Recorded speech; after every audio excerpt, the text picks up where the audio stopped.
Paz, Senhor, gente, boa noite. Hoje a gente vai estar finalizando aí o nosso módulo de síntese do Antigo Testamento. A gente vai estar vendo aí os profetas, os livros poéticos e eu vou fazer o link com o tempo do silêncio, o período interbíblico ali, fazendo a ligação do Antigo para o Novo, que aí já deixa vocês preparados para essa transição aí, que é essa diferença de tempo que tem entre o livro de Malaquias até o livro de Mateus. Vai ser bastante conteúdo, vai ser o dia que a gente vai ter mais conteúdo aí. Nossa primeira aula, só recapitulando rapidamente, nós vimos desde o Gênesis, os patriarcas, até o Êxodo no Mar Vermelho, da página 1 até a página 20. Nosso segundo encontro, a gente viu a lei, ali os demais 4 livros, né, do Pentateuco, até o final do período dos Juízes, página 21 até a 53.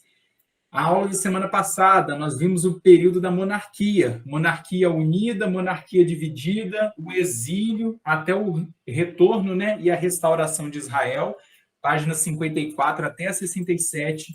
E hoje nós vamos estar vendo aí esses 3 quesitos, né, as profecias, poéticos e o silêncio, que a gente vai estar vendo aí da página 68 até a 118. Obviamente, nós vamos estar vendo os principais tópicos, mas qualquer dúvida que vocês tiverem durante a aula, como a gente sempre faz, pode estar perguntando, que a gente tira, e no final a gente faz aquele resumão geral. Tá bom, pessoal? Vamos estar iniciando então.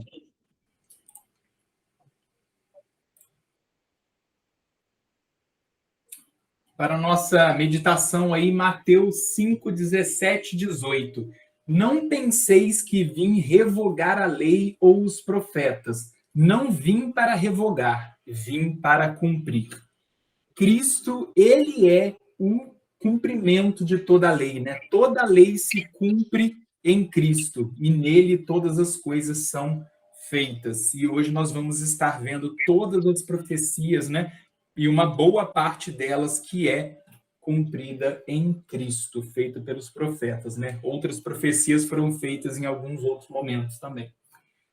Nós vamos estar vendo principalmente aí as poesias, profetas maiores, profetas menores, o período do silêncio e um adendo em específico para o tempo dos Macabeus, que foi um período muito importante durante o período do silêncio, e o nosso resumo, a nossa linha do tempo no final.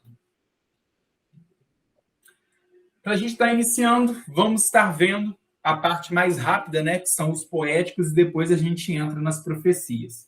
Então, a gente vai estar falando sobre Jó, Salmos, Provérbios, Cantares e Eclesiastes. O livro de Jó, existem muitas hipóteses e teorias, os estudiosos não têm uma certeza de qual é a definição temporal do livro de Jó, se o livro de Jó se encontraria muito antes do tempo de Abraão, se ele seria um familiar do período de Abraão.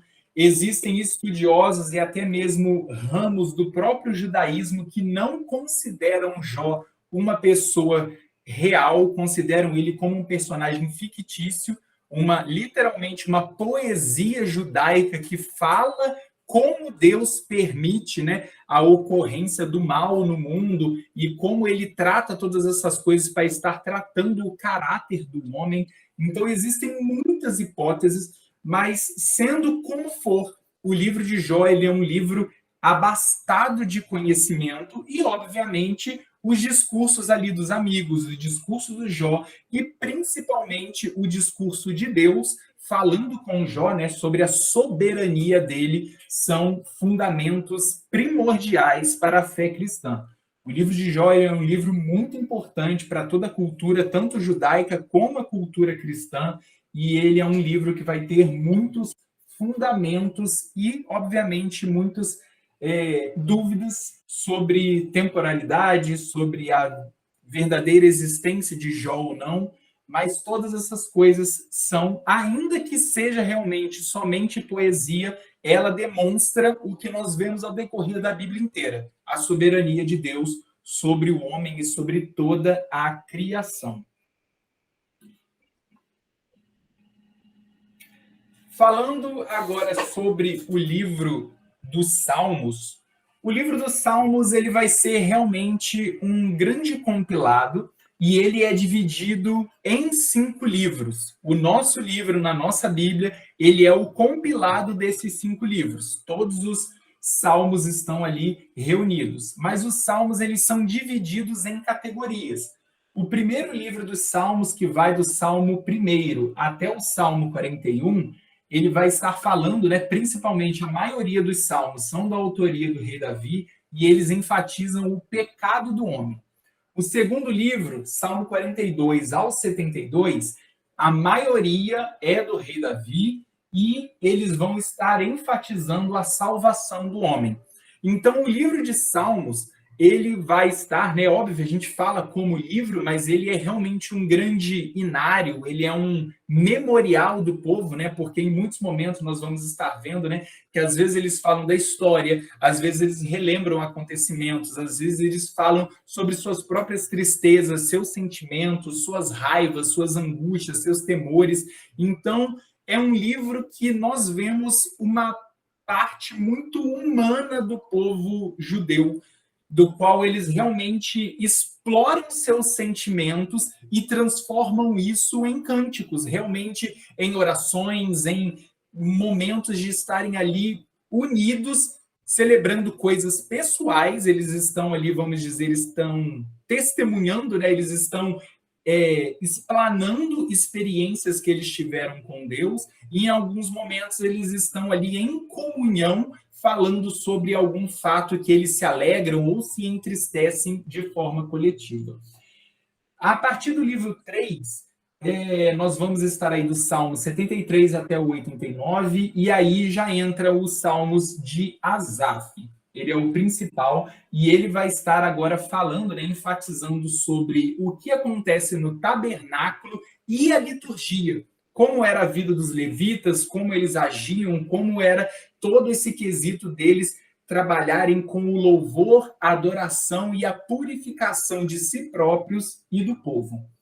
O livro 4, Salmo 90 ao 106, ele é maioria, né, dos autores é incerta, não se sabe a maioria desses salmos no livro 4, mas eles enfatizam a peregrinação de Israel no deserto.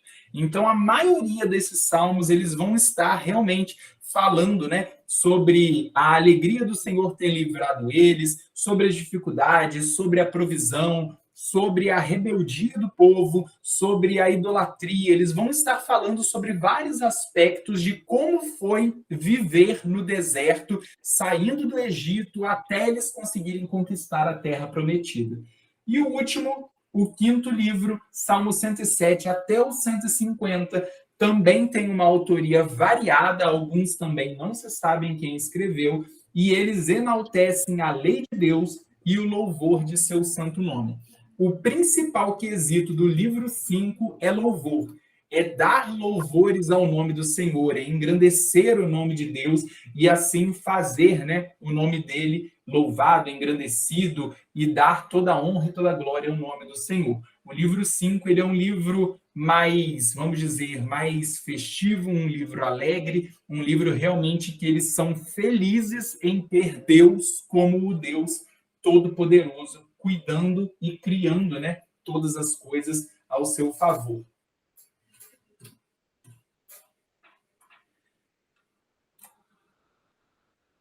Os salmos, nós podemos separar eles em algumas categorias.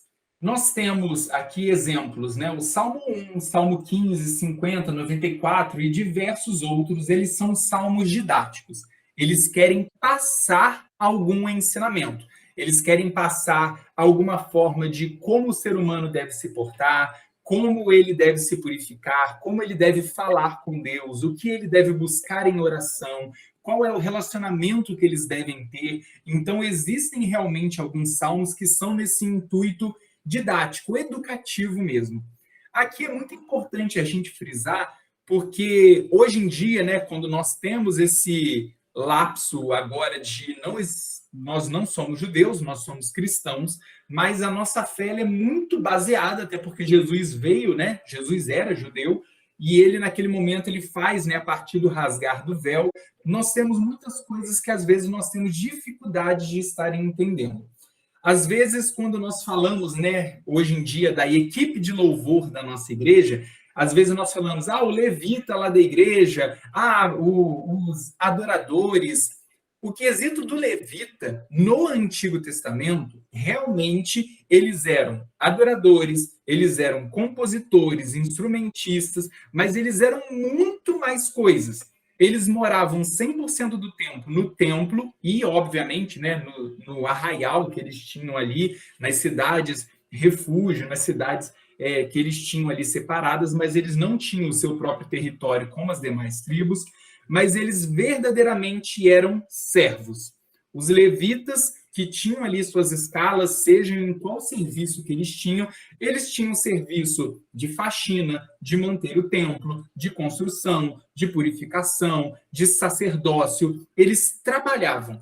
Todo o trabalho do templo e de manter ali a comunicação entre Deus e o povo era a função dos levitas. Quando nós transportamos isso para o Novo Testamento, e principalmente hoje para a nossa vida de igreja, o que nós chamaríamos de levita, hoje o levita ele é todo aquele que serve a Deus. Se alguém cuida, né, cuida da igreja, se alguém está varrendo a igreja, se alguém organiza a igreja, se alguém faz reparos na igreja, se alguém é músico, se alguém canta, se alguém é diácono, todas as pessoas que trabalham na igreja, eles têm esse mesmo ofício que era dos levitas, que era cuidar do templo e do povo que se ajunta naquele local. Então, o quesito que nós temos que ter, quando nós pensamos no quesito do louvor, era de que o louvor, agora realmente falando das pessoas que estão ali como compositores, cantores e instrumentistas, a função deles era pegar a lei, a palavra de Deus, a comunicação que eles tinham com Deus e fazer com que o povo se unisse a eles em adoração e em louvor. Eles tinham a função de conduzir o povo a se comunicar com Deus em louvor. Então, a função principal de hoje, quando nós falamos de um ministério de louvor, é realmente ter base bíblica para estar conduzindo as pessoas que estão ali à adoração. Se nós falarmos em quesito de tempo, o louvor e a palavra são as duas coisas que mais consomem tempo dentro da liturgia de qualquer culto. Tem avisos, tem anúncio, aí cada igreja vai ter a sua liturgia e os seus quesitos diferentes, mas louvor e palavra, elas são muito similares. Obviamente, a palavra, ela entra no cargo de ser a advertência, a exortação, o consolo, a esperança. Ela é realmente a profecia da Bíblia sendo revelada aos corações daqueles que estão ali ouvindo. É transmitir a vida que existe na palavra de Deus, afinal, a palavra é o próprio Cristo, porque ele é o verbo da vida. Então, o preletor da noite, o pastor ou a pessoa que está conduzindo ali, ela está transmitindo a vida de Cristo para os ouvintes, e o louvor que antecede a palavra, ele tem a função, como os levitas no cargo de adoradores ali naquele momento, de conduzir o povo em adoração, e geralmente sempre que acabava o momento do louvor, vinha o sacerdote, ou o sumo sacerdote principalmente, com algum livro dos rolos proféticos ou da lei de Moisés, e ele lia, porque aquele era o momento de consagrar o povo através daquilo que estava escrito e foi inspirado pelo Espírito Santo. Então, é muito importante a gente ter esse entendimento de que o livro dos Salmos, né, ainda ele tendo esse caráter de serem louvores, de que as pessoas realmente estavam cantando, eles têm esse quesito, uma boa parte dos salmos, de instruir o povo, porque eles estavam conduzindo as pessoas a serem mais próximas de Deus através da verdadeira adoração. Tanto que Jesus fala, né? Eu procuro os verdadeiros adoradores. Afinal, se existem verdadeiros, existem falsos. Então, essa adoração, ela é muito mais do que o cantar. A adoração é realmente um estilo de santidade e purificação, um verdadeiro relacionamento com Deus. Era isso que os levitas faziam e é isso que nós, como igreja hoje, após o véu ter sido rasgado, nós somos conduzidos pessoalmente, individualmente e coletivamente a adorarmos o nome do Senhor. Felipe, você tinha levantado a mão, pode falar. Boa noite, professor. A paz do Senhor Jesus. Boa noite a todos. Professor, o senhor também comentando sobre os salmos, naquela última ceia de Jesus com seus discípulos antes de ser traído, quando ele foi traído, antes de ir para a cruz, depois de ele ter ceado, eles cantaram um hino que possivelmente é um salmo, né? Havia também essa cultura de eles louvarem após a refeição, né? Eu achei muito interessante isso. Depois de eles terem ceado, cantaram um hino e partiram. Quer dizer, possivelmente entoaram um salmo, que a gente não sabe qual é, entoaram um salmo e partiram, né?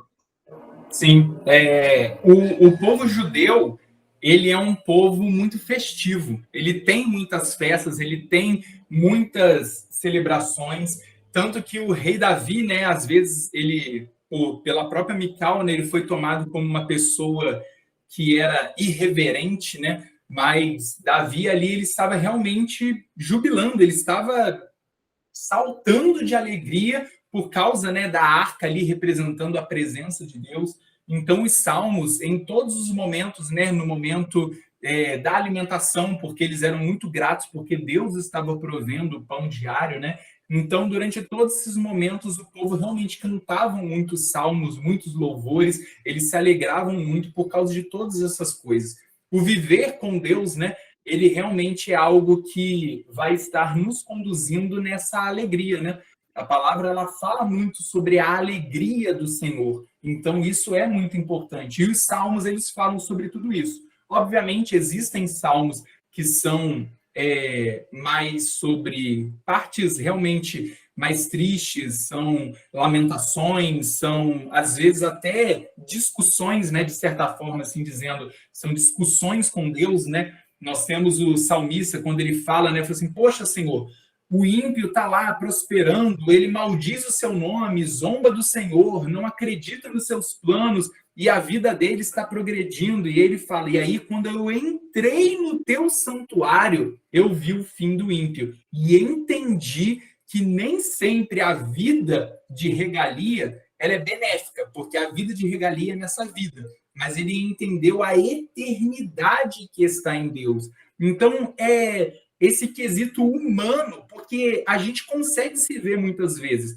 São conflitos que nós temos. Às vezes a gente lê algum salmo e fala assim, caramba, eu estou passando por isso, eu já pensei dessa forma também, esse é um desafio que eu passo, e isso é muito importante, porque torna mais pessoal, a gente realmente consegue se ver em muitos salmos, e isso torna isso muito mais prático para a gente, né?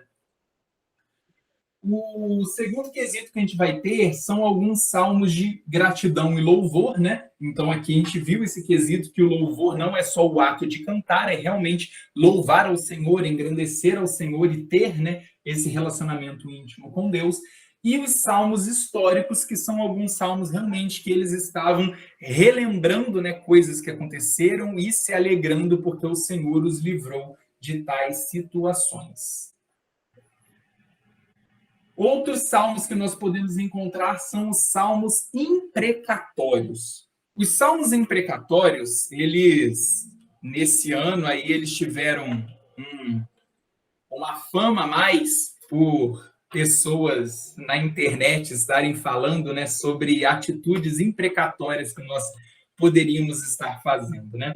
Eu não sei se alguém viu alguns quesitos, né, de pessoas que estavam falando, né, nós temos que orar assim como as pessoas oravam nos salmos e pedir que Deus mate político tal, faça isso, destrua vidas, acabe com a família deles. E isso gerou um grande burburinho, um grande falatório no meio dos círculos das igrejas de teólogos e todas essas coisas, e tiveram opiniões diversas. Opa, pulou aqui. E isso é muito complicado, porque, como nós falamos na aula passada, o povo de Israel ele tinha uma característica que nós não temos. Eles viviam em uma nação que era teocrática. Ainda ela depois mudando para ser monárquica, ela é até hoje uma nação do qual eles têm Deus como o centro. Então Deus rege a lei daquele local. Hoje nós no Brasil e principalmente hoje nós como igreja, nós vivemos em um país que é laico, ainda a religião cristã, né, no geral, o coletivo das religiões cristãs, sendo a majoritária, nós não somos a totalidade. Então, nós vivemos em um país laico e nós vivemos em uma república. Então, é muito complicado nós pensarmos que hoje nós conseguimos agir da mesma forma que Israel agia. Nós não conseguimos tratar um governo ou pessoas, né, vamos dizer, o nosso vizinho. Eu não gosto do meu vizinho e aí a gente entra naquele quesito. Eu detesto o meu vizinho e vou pedir para Deus quebrar a mandíbula dele, como existem alguns salmos precatórios. Eu vou pedir para que Deus traga uma praga, uma doença e destrua a vida do meu vizinho porque eu detesto ele. Aí, se a gente analisa isso, que era a posição do povo contra povos que estavam ali tentando destruir Israel, que é o povo escolhido de Deus. E nós, como cristãos, de acordo com os ensinamentos de Jesus, queremos ter as mesmas atitudes de um contexto totalmente diferente do povo de Israel. Isso não condiz com o evangelho de Cristo. Se Jesus ele fala que os ímpios também amam os seus e que nós amarmos a quem nos ama ou gostarmos de quem gosta de nós, isso não faz diferença nenhuma e que nós devemos amar até mesmo os nossos inimigos, então a gente vê que a balança ela mudou. Jesus ele cumpriu a lei nele, a lei mosaica, a antiga aliança, para que ele estabelecesse nova lei, novo pacto. A lei ela é cumprida em Jesus. Quando nós nos colocamos fora da aliança de Cristo, nós estamos em uma aliança hoje que é muito mais pesada do que a aliança mosaica. Porque a aliança mosaica era uma aliança que era feita em sangue. A aliança com Cristo é uma aliança que é feita de forma interna. Ela é uma aliança que Cristo ele aumenta o peso de tudo. Se você odeia, você já é um assassino. Antigamente, você precisava realmente cometer o ato para ser um assassino. Então, tudo Cristo leva para um outro patamar. Antigamente, se você tomava algo, você realmente era um ladrão, você era alguém que tinha consumido aquele ato. Hoje em dia, se você só deseja na sua mente, você já cometeu aquele crime, aquele adultério, ou seja, qualquer forma de cobiça, né, de querer ter o que não é seu. Então, Cristo ele leva a lei para um outro patamar.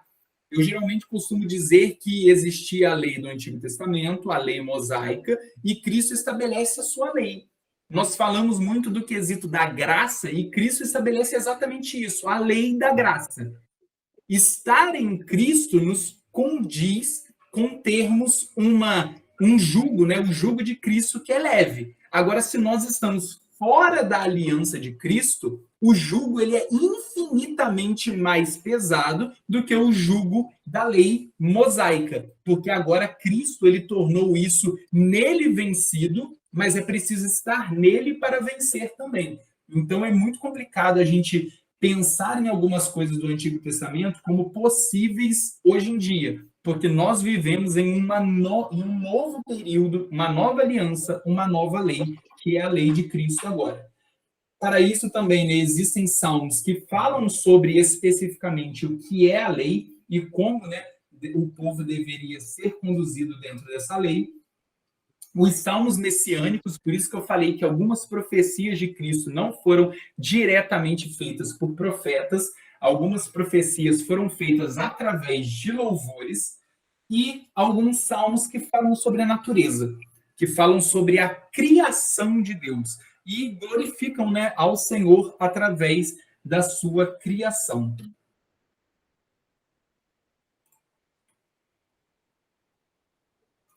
E nós temos mais alguns salmos que vão estar falando sobre salmos penitenciais, que também falam da lei e o que acontece quando nós não cumprimos a lei de Deus e como o Senhor há de trazer perdão para aqueles que se arrependerem. Salmos da peregrinação, também chamados de Cântico dos Degraus. Esses salmos eram realmente salmos que eles ficavam cantando quando eles estavam saindo, né, de suas terras para estarem indo a Jerusalém para cultuar ao Senhor no templo. Então, existiam salmos que eram específicos para esse momento. Os salmos de súplica realmente eram preces do qual o povo clamava, né, o auxílio e o socorro de Deus. Esses salmos de súplica, na maioria de suas vezes, era aquela tradição de que Israel, né, tirava suas vestes, colocava panos de saco, jogava cinzas sobre a sua cabeça, e a maioria das vezes era através dos salmos de súplica. E os salmos alfabéticos, né, ou acrósticos, o Salmo 119 é exatamente um desses salmos alfabéticos, né? Que ele vai indo em cada letra do alfabeto hebraico e ele vai fazendo, assim, ele começa em Aleph, né? E vai indo até o final do alfabeto hebraico e cada uma das letras é um dos levitas que está conduzindo, né? É como se eles tivessem ali vários levitas e na primeira letra ia um levita para frente e conduzia a adoração. Ele fazia o momento dele, voltava, o próximo ia, e eles iam nessa escala, se revezando, isso para adorações que eram de longo tempo. Por isso que o Salmo 19 ele é tão grande, porque ele realmente era um momento extenso em que vários levitas estavam se revezando para continuar a conduzir o povo em adoração. Ele falava durante um tempo, louvava, fazia ali o seu momento, ele ia para trás e ia um outro, e eles iam assim, se revezando para também não ter ali a fadiga, o cansaço, e manter ali aquele momento extenso de adoração e busca a Deus. Agora nós vamos estar entrando, né, nos livros de Salomão. Vamos estar falando aqui sobre Provérbios e Eclesiastes. Os livros de Salomão, em seguida vai ter aqui Cantares, né? São livros que foram escritos em 3 momentos diferentes da vida de Salomão. O primeiro livro, provavelmente o primeiro livro foi o livro de Cantares, é o livro que tem ali a sua faixa, né, de tempo e de vida de Salomão mais curta, em que ele era mais jovem. E deixa eu adiantar aqui para falar de Cantares, depois a gente retorna. No livro de Cantares, né, ele vai estar falando ali sobre a noiva e as donzelas, né, as concubinas que ele tinha, mas ele vai estar falando sobre o amor dele principal por Sulamita. Aqui está em minúsculo, né, exatamente porque a Bíblia ela não menciona qual é o nome de Sulamita. Sulamita ou Sulanita quer dizer que a mulher que Salomão era apaixonado, ela era de Sulém, né? Ela era de uma outra terra, de um local que ficava ali nas arredondezas, e ele era apaixonado pela mulher que era daquele local. Então, a Bíblia ela fala da onde ela era, mas não cita qual era o nome dela. E aí nós vamos ter, né? Por isso que em alguns momentos vai estar falando que Salomão ele estava dialogando com a sua esposa, porque em momento algum cita o nome dela, só fala de onde ela veio. E a carta dele realmente é uma carta de amor, uma carta realmente ali de um casal apaixonado, fala da núpcia, fala das núpcias deles, né? De como ela anseia por ele, de como ele anseia por ela, de como eles se encontram e se entregam um ao outro. Fala realmente do amor de um homem para uma mulher. Eu vou estar deixando uma recomendação para vocês, não sei se alguém já conhece. Alguém aí gosta da literatura do C.S. Lewis? Sim, muito boa. Muito boa, né? O Lewis, ele tem diversos livros. A Thomas Nelson está trazendo todos eles e tem traduzido. Todo ano eles trazem 2 livros novos até eles conseguirem completar toda a coletânea dele. E esse livro aqui são Os 4 Amores. Ele vai estar falando, obviamente que aqui é na visão do grego, né? e ele vai estar até fazendo alguns paralelos sobre as falas, né, do amor ágape, que Jesus fala tanto sobre esse amor. Só que dentre os 4 tipos de amores, né, ele vai estar falando o maior capítulo que ele dedica é sobre o amor eros, que é o amor de o amor realmente, né? O amor, o eros, ele vem realmente da parte erótica, né? Ele fala sobre o relacionamento entre o homem e uma mulher. E ele dedica uma grandíssima parte do livro porque ele considera, né, que após ele ter falado dos 3 tipos de amores, ele consegue exatamente simplificar e explicar o que é o amor de Deus. Porque qualquer coisa que não se encaixa nos demais amores é o amor de Deus. Porque os outros amores, se eles não forem fundamentados no amor ágape, que é a conclusão do livro dele, né? E o amor ágape, ele é o quê? Ele é o sacrifício. É o amor que se doa em prol de algo maior que ele. Então, o livro do Lewis, ele é muito bom. Não é um livro leve, é um livro pesado. A teologia do Lewis é uma teologia, óbvio, né? Ele é de um tempo mais antigo, então ele tinha uma linguagem mais complicada, mas é um livro excelente. Depois eu mando o link para vocês lá, quem quiser estar adquirindo. E ele vai auxiliar muito no estudo da Carta de Cantares. Só uma curiosidade extra, a Carta de Cantares, quando os reformadores foram analisar a Bíblia, né, ali na transição de desagregar da Igreja Católica Romana para estar, né, se tornando realmente a Igreja Protestante, quando eles foram fazer a revisão para fazer, né, o nosso cânon protestante, né, tirando os livros que eram ali extracanônicos, né, eles quase removeram o livro de Cantares, porque Lutero achava realmente que era um livro erótico e ele achava que não deveria estar na Bíblia o livro de Cantares. Mas os demais, né, as pessoas ali no concílio, na sua maioria, votaram e aprovaram a continuidade do livro de Cantares, mas ele foi um dos livros que quase saiu do cânon. E acreditem se quiserem, do Novo Testamento, um dos livros que quase saiu foi a Carta de Tiago. A Carta de Tiago, que eu particularmente amo a Carta de Tiago, Tiago 3, então, que fala sobre o domínio da língua. Só de imaginar que esse livro quase foi removido do cânon é algo de ficar boquiaberto. Graças a Deus, a maioria das pessoas votaram pela continuidade do livro de Tiago e de Cantares, né? Que também demonstra, né, a excelência verdadeira, né, de um amor verdadeiro e da excelência do tratado de Deus relacionar realmente o amor verdadeiro, a paixão do casal e a base familiar, que é a família em todos os quesitos. Tinha alguém que estava com a mão levantada? Quem que é? Perdão, não vi aqui o nome. Era eu, professor, era eu. Também, só para deixar como indicação, tem outro livro muito bom do C.S. Lewis, de Carta de um Diabo a Seu Aprendiz.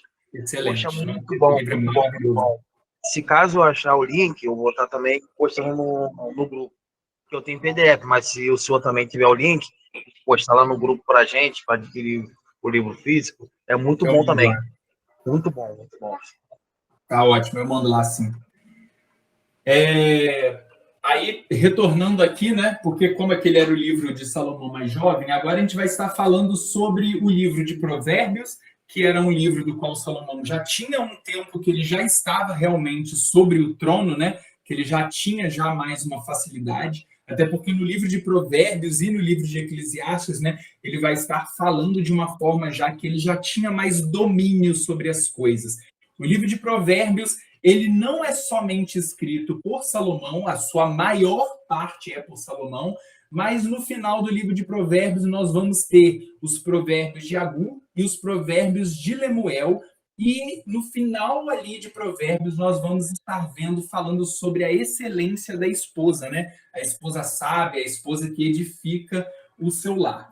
O livro de Provérbios, existem diversos meios de estudo, né, que fala para você estar lendo um provérbio por dia, que vai dar ali, né, 31 provérbios até o final do mês, em meses que tem 31 dias.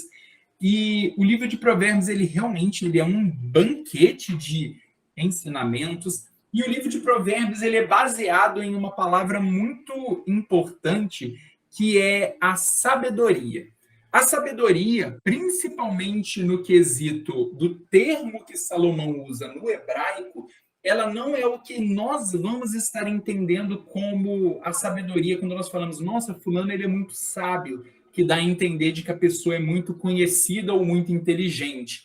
A palavra sabedoria que Salomão fala, ela é de uma pessoa que ela é experimentada. Ela foi provada naquilo e ela ganhou experiência por ela ter vivido aquilo. Então, essa sabedoria que Salomão vai estar falando, principalmente, né, com os provérbios vão estar induzindo ali, né, que o temor ao Senhor é o princípio de toda sabedoria, é realmente de que a sabedoria está em termos experiências com Deus. Quanto mais experiências nós temos no decorrer da nossa vida, isso nos aproxima mais de Deus e automaticamente isso vai nos tornar pessoas maduras espiritualmente. Então, a verdadeira profundidade da experiência, da sabedoria que Salomão estava falando, é muito mais do que saber sobre algo, é viver aquilo. E, obviamente, viver Deus em sua totalidade, em sua profundidade. E, infelizmente, nós sabemos, né, que Salomão ele não se manteve fiel na totalidade de sua vida.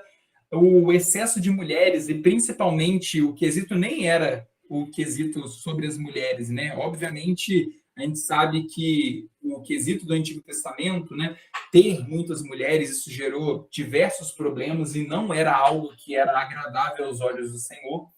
Mas Salomão, ele começou a se casar com mulheres de povos estranhos e essas mulheres começaram a induzir ele a estar cultuando também os seus deuses, ao ponto que ele levantou templos para deuses estranhos e chegou a queimar incenso e fazer coisas que o Senhor não se agradava.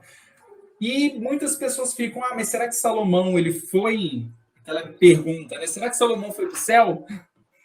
E a carta de Eclesiastes ela demonstra, né, ali na fase de senioridade da vida de Salomão, na sua velhice, ele voltou para a centralidade daquilo que era a vontade de Deus para a sua vida. E é quando ele começa a falar de que tudo aquilo que ele provou, tudo aquilo que ele queria, todo o poder, toda a glória, todo o prazer que ele buscou, tudo isso era vaidade. Tudo isso não significava para nada, ao ponto de ele determinar que tudo era inútil, a não ser conhecer ao Senhor e saber que ele é Deus de todas as coisas. Então, a profundidade aqui que a gente vê Salomão se encaminhando realmente demonstra, né, ali o seu retorno ao que Deus queria da vida dele. Pode falar, Felipe. Professor, só um acrescento também, que também há muitos escritos extra-bíblicos que falam acerca do desvio de Salomão por conta das mulheres e seus deuses, ele ter contato com demônios, invocações de demônios, e isso aí são muitos escritos também, que alguns são de autorias desconfiáveis, porém é uma coisa a frisar que no Eclesiastes até isso aí se incluiu na bagagem dos deuses ídolos, demônios, isso aí tudo virou um pacote de vaidade, né? Para Salomão, as invocações de demônios, aquilo tudo que as outras nações talvez levavam para si como glória, ele se encaixou naquela caixa de vaidade, né? Salomão, infelizmente, ele se misturou com muita coisa, né? E isso custou muito dele, tanto que ele é advertido pelo profeta, né, de que somente pelo amor ao seu pai, no caso, né, ali Deus falando de Davi, que ele não ia dividir o reino enquanto ele estava vivo. E aí, quando transita para o filho de Salomão, a gente sabe que o reino é dividido, né? O reino do norte com 10 tribos, o reino do sul com 2, somente para ter ali a permanência do trono, né, de Davi, até porque isso daria, né, a profecia ter que se cumprido em Jesus, né? E infelizmente Salomão ele teve muito disso, né? Se misturou com muitas coisas, mas realmente não existe, até nos documentos extra-bíblicos, nenhum documento é firmado de que existe uma certa credibilidade do que aconteceu com Salomão. Aí realmente entra na parte mais especulativa, né? e uma boa parte desses livros entram em quesitos de misticismo e outras coisas que acabam que não conseguem chegar em um consenso, né? Eles acabam que eles conflitam documentos com documentos, então por isso que ninguém consegue afirmar que ele é um documento extrabíblico garantido, né? Por exemplo, um documento que é extrabíblico, mas ele é muito válido. Deixa eu só confirmar aqui o nome aqui, perdão. Ah, sim. E esse livro ele está no cânon católico. É o livro de Baruque. O livro de Baruque, dentre os livros que tem ali em excesso, né, nos demais livros que estão no cânon da Bíblia Católica, o livro de Baruque, ele é um livro extra-bíblico, né? Ele entra ali nos apócrifos, mas ele é um livro histórico muito bom, porque Baruque, ele era o escrivão de Jeremias. Então, ele realmente é uma pessoa que estava ali com um profeta, ele que escreveu o livro de Jeremias, Jeremias ditava e ele escrevia e ia anotando todas as coisas, então ele conta algumas coisas a mais, mas realmente, né, os pais da igreja e depois os reformadores nunca colocaram Baruque, porque eram realmente como se fossem, vamos dizer assim, notas de rodapé, eram histórias a mais, eram tipo assim um diário. Baruque estava ali escrevendo, tal dia aconteceu tal coisa, eu vi Jeremias falando tal coisa, o Senhor fez tal coisa assim com Jeremias. Então, como não foi inspirado e entregue para Jeremias, que era o profeta, então eles preferiram tirar Baruque e também não colocar no cânon protestante. Mas o livro de Baruque, quem quiser pode procurar, é uma leitura muito boa e muito válida, como os livros, vamos colocar livros históricos, né? Aí da parte da história da história judaica, no caso, né? É um livro muito bom. E definitivamente, esse do cânon católico não tem heresia. Verdade, verdade. E aí nós vamos então para os profetas maiores: Isaías, Jeremias, Ezequiel e Daniel. Caso alguém não saiba, a única diferença entre os maiores e os menores não é a importância deles. Todos os profetas tiveram sua relevância e o Espírito Santo teve a sua função e utilizou cada um para um propósito muito certo. Tanto que cada livro tem uma centralidade de uma mensagem que Deus queria passar. Mas o quesito realmente que determina os profetas maiores e menores é o volume que eles escreveram, é a quantidade de capítulos, né, o tamanho realmente dos rolos, né, que eles consideravam. E o rolo de Isaías é muito grande, né, bem extenso, e nós temos aqui os demais profetas, e depois nós vamos estar vendo os profetas menores. Profeta Isaías, então. O profeta Isaías, ele é conhecido, né, como o profeta messiânico, porque ele foi o profeta que mais falou sobre a vinda do Cristo, sobre a vida do Messias. Então, no livro, né, de Isaías, nós podemos separar ele em três partes.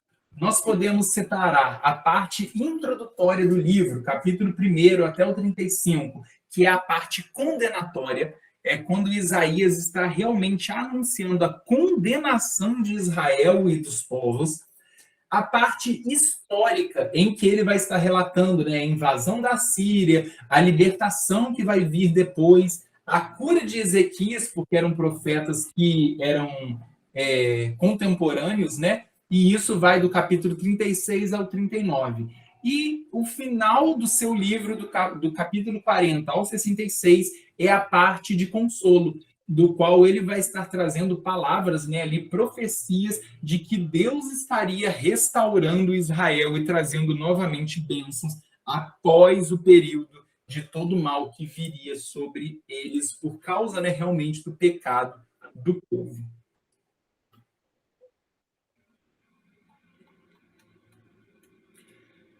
Aqui, aqui nós podemos ver, né, são 10 exemplos de como Isaías, né, citou sobre a vinda do Cristo, né? O primeiro quesito nós podemos ver sobre a encarnação. Então, Isaías já mencionava de que Deus ele não viria de uma forma realmente divina, né, de uma forma gloriosa, mas ele realmente nasceria. E aí ele começa a falar que nasceria de uma virgem e todos os quesitos do nascimento de Jesus. Ele depois vai estar falando sobre a juventude em Nazaré, sobre a vida dele, né?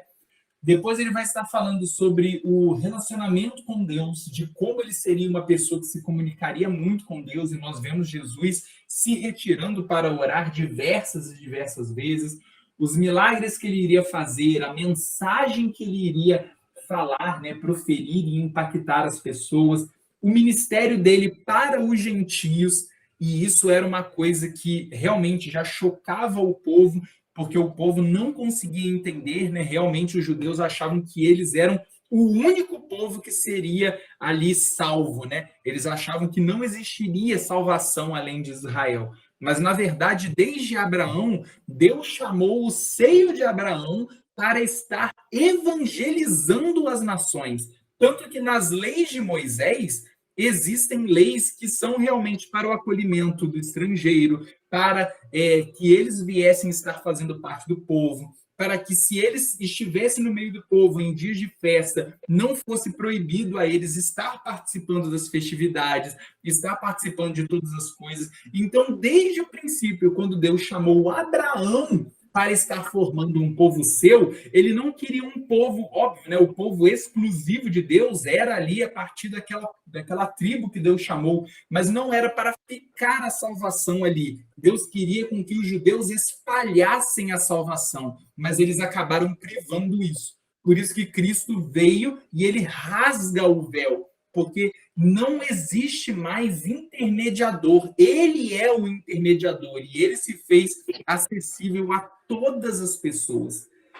E aí nós vamos estar vendo a parte sobre o seu gracioso ministério, né, para com todos que faz parte dos gentios, a morte e o sofrimento, como Cristo, né, levou sobre si todas as nossas enfermidades, nossas dores e todo o mal e todas o peso, né, do nosso pecado, a ressurreição, a ascensão e a exaltação. Por isso que os judeus eles ficavam analisando todas essas coisas e é exatamente por isso que Mateus ele é o primeiro evangelho e ele é aquele que se dedica a mais fazer correlação com o Antigo Testamento. Porque Mateus ele fica pegando todas as profecias e fala, e fez isso para que se cumprisse o que o profeta tal disse, o que o profeta tal disse, o que o profeta tal disse. Mateus ele fez o exercício de mostrar que Jesus cumpriu todas as profecias que foram feitas sobre o Messias, demonstrando que ele verdadeiramente era Deus. E aí, o reinado de Cristo, né, concluindo aí agora de uma forma mais escatológica, né? E aí nós chegamos em Jeremias. Jeremias tem 2 livros, o livro mesmo de Jeremias e as suas lamentações. O livro de Jeremias, ele vai estar falando, né, ali sobre a chamada, inicialmente ali, de Jeremias, e depois ele vai estar falando sobre as mensagens que ele deu para Judá, o papel dele como profeta e as profecias que ele fez para as nações, né, além do povo de Israel. E no final ele faz um apêndice histórico da queda de Jerusalém. Então, Jeremias ele realmente ficou mais centrado no sul, ali na nação de Judá, né, que eram as 2 tribos do sul, e ele ficou realmente encarregado de estar fazendo a mensagem de arrependimento para o povo de Jerusalém. Jeremias, em particular, Jeremias, para mim, né, tem muitas pessoas que foram falando, o profeta chorão, o profeta que só reclamava, não sei se alguém já ouviu isso, né? É bem recorrente esse termo, mas Jeremias, ele passou uma das piores aflições. O nível de aflição que Jeremias passou, né? Existem médicos, psicólogos que fazem, né, análises de toda as citações que Jeremias faz e falam muito sobre a depressão de Jeremias, sobre as aflições, Por isso que Jeremias ele clama a Deus para que envie um amigo, alguém que ele possa estar conversando no deserto, porque ele fala: Senhor, eu não vou aguentar isso sozinho. E aí Deus envia Baruque para estar junto com Jeremias, né? Que é o escrivão de Jeremias. Jeremias ele tem passagens muito fortes. Existe o quesito, né, ali de quando Deus fala com Jeremias, né, e Deus chamou Jeremias desde muito cedo, e quando ele chama Jeremias, ele fala para Jeremias de que ele não poderia estar se casando, porque ele fala, né, ali do quesito das mulheres que estariam morrendo, né, as mulheres que estariam em dores de parto, essas coisas. E existe um momento ali que é realmente muito marcante da história de Jeremias, que é quando dá a entender ali de que ele correu até a colina aonde ficava o vilarejo da noiva dele, né? Ali o quesito do casamento judaico, de que eles tinham que ficar um ano ali em um noivado, né? E todo esse quesito até que eles pudessem estar se unindo. E ele não consegue descer ao vilarejo para falar com ela. Ele simplesmente fica da colina, olhando distante, chora e volta para o deserto. E a partir de então ele começa a viver no deserto. Porque toda vez que ele entregava uma profecia, as pessoas odiavam ele, queriam bater nele, prender ele. Então Jeremias ele foi uma pessoa que durante toda a sua vida todo mundo odiou ele. Ele não conseguiu se casar. Ele tinha o ódio do povo que ele tentava levar ao arrependimento. Ele foi preso várias vezes, ele apanhou, ele ficou preso dentro de um poço que tinha lama e ele ficou ali tendo, falava, né, que no poço ele passou por enfermidades, que tinham animais, que tinham coisas, né, animais ali peçonhentos, essas coisas que poderiam estar ferindo, né, e debilitando a saúde dele. E Jeremias, ele literalmente ele só passou pelo vale. Ele foi uma pessoa que realmente Deus chamou para estar advertindo ao povo, só que o povo ele estava num nível de tal maldade que eles odiavam qualquer coisa que não fosse a vontade dele. Tanto que o rei, toda vez que Jeremias falava alguma profecia, o rei zombava dele, porque o rei não acreditava. Quando os muros de Jerusalém caíram, Jeremias estava preso em uma gaiola no muro, suspenso. E foram os povos que invadiram, que libertaram Jeremias de dentro da gaiola. Jeremias ele teve momentos de muito sofrimento. Não é à toa que a Carta de Lamentações é um dos livros de Jeremias, né? E aí, nas Lamentações, ele vai estar falando sobre Jerusalém sendo devastada, a ira de Deus, e ele explica ela, né? Jeremias ele expressa a sua aflição, a ira de Deus é detalhada novamente em outro momento, né, da guerra, e a oração do remanescente.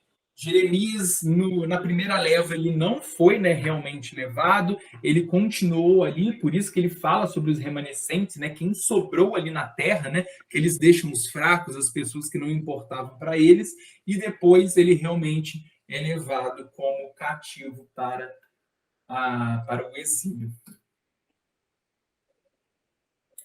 E aí nós chegamos em Ezequiel. Ezequiel ele foi um profeta que teve muitas visões, né? As pessoas lembram muito de Ezequiel. Ezequiel viu anjos, viu o vale de ossos secos, viu as águas profundas. Ezequiel fala sobre a lei do Atalaia, que Jesus vai estar reforçando isso no Novo Testamento. Então, Ezequiel é realmente um livro que tem muitos ensinamentos, muitas visões e muitas profecias, porque era isso que ele era chamado. E ele vai estar falando, né, sobre a vingança contra as nações, o arrependimento de Israel, a restauração de Israel, a renúncia de Israel, a reunião de Israel na Terra Prometida, a retirada dos inimigos, né, que tinham se apoderado daquela terra e a terra realmente é purificada novamente, o restabelecimento da verdadeira adoração, né, ali seguindo, né, para a reconstrução do templo e a reedificação da terra prometida em Israel. Aí aqui já é um período do qual o povo estava realmente reestabelecendo Israel a partir de toda a tragédia que tinha acontecido com eles. E o profeta Daniel. Eu coloquei em 3 resumos aqui o contexto histórico, a soberania de Deus, fazendo, né, ali com que Daniel fosse sendo exaltado de acordo com cada rei que passava, né, através de revelações de sonhos, através de interpretação do que foi escrito na parede e todas essas coisas, até as visões de Daniel. Quando nós chegamos nas visões de Daniel, aí Daniel, ele é descrito como o Apocalipse do Antigo Testamento, porque ele é um livro totalmente escatológico. Do capítulo 8 até o final do livro de Daniel, ele fala do fim dos tempos. Ele fala sobre como será, né, essa vinda de Cristo, o levantamento da besta, a destruição do mundo, e ele vai estar falando sobre todas essas coisas. E aí entra, né, a estátua, todas essas visões, como o que simbolizava cada uma das partes. E aí realmente daria para fazer uma aula somente falando sobre a escatologia de Daniel, porque realmente são muitos detalhes. Mas o livro de Daniel, ele é um livro lotado de profecias, tanto para a sua própria época, depois para o regresso do povo, né? Porque ele fala muito sobre o retorno do povo após o exílio e, obviamente, sobre o fim dos tempos. Alguém ia falar?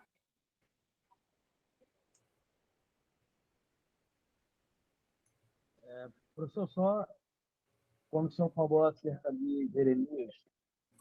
Felipe, está baixinho o seu áudio. Opa, perdoe-me, eu estou com Opa, fone. opa. Melhorou Melhorou. agora. Acerca dos 70 anos de cativeiro do povo de Israel e a relação dos 70 anos tem a ver com o povo de Israel a cada 7 anos deveria guardar suas colheitas, dar um sábado para as colheitas, e Deus julgou certamente com total justiça cada ano daquele que o povo de Israel não descansou a terra, e nesses 70 anos a terra pôde descansar, ter o que era de direito. Até o professor Demetrio estava explicando. Os 70 anos, eles têm muitos simbolismos, né? Obviamente, esse é um, porque o povo ele começou a desobedecer tudo, né? Não respeitava o descanso da terra, eles se misturaram com tudo, zombavam da lei de Deus, começaram a cultuar outros deuses, levantaram templos, queimavam incenso, os reis estavam queimando incenso para outros deuses e muitas coisas. Mas, óbvio, né, todas essas temáticas nós podemos pegar ali, óbvio, pela parte da desobediência do povo, e por isso Deus trouxe, né, esse pesar sobre eles, mas a definição de ser 70 anos era a garantia de que aquela geração que não adorou a Deus, que foi desobediente, eles nunca iriam ver a libertação. Eles simplesmente ouviram que Deus ia trazer o juízo sobre eles. Deus ia trazer a libertação, mas era uma esperança que eles nunca iriam viver. Eles iam morrer escravos. E a ideia era exatamente isso. São 70 anos para que toda aquela geração morra e uma nova geração se levante e possa realmente regressar para Israel. É o mesmo quesito que aconteceu nos 40 anos do deserto. Deus falou que ia exterminar o povo. Moisés fala, né? Assim, Senhor, se o Senhor for matar esse povo, risque meu nome do livro da vida. Eu falei assim, e eu não quero estar seguindo a partir daqui. Ou o Senhor continua com esse povo, ou o Senhor não precisa mais de mim. E aí Deus mantém aquilo ali, só que Deus faz o povo perdurar no deserto até que todo mundo morra. De quem saiu do Egito, só Josué e Caleb entraram. Os demais, nem Moisés entrou. Todo mundo morreu e uma nova geração que entrou. E aqui foi o mesmo caso, foram 70 anos para que todo mundo morresse.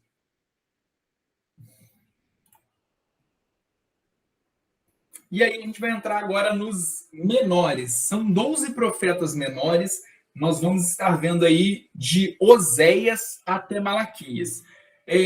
Não daria tempo, eu dediquei um pouco mais de tempo, né, para os maiores, até porque eles falam muito mais, mas nos profetas menores a gente vai estar falando sobre a centralidade de cada um dos livros, qual era a mensagem central.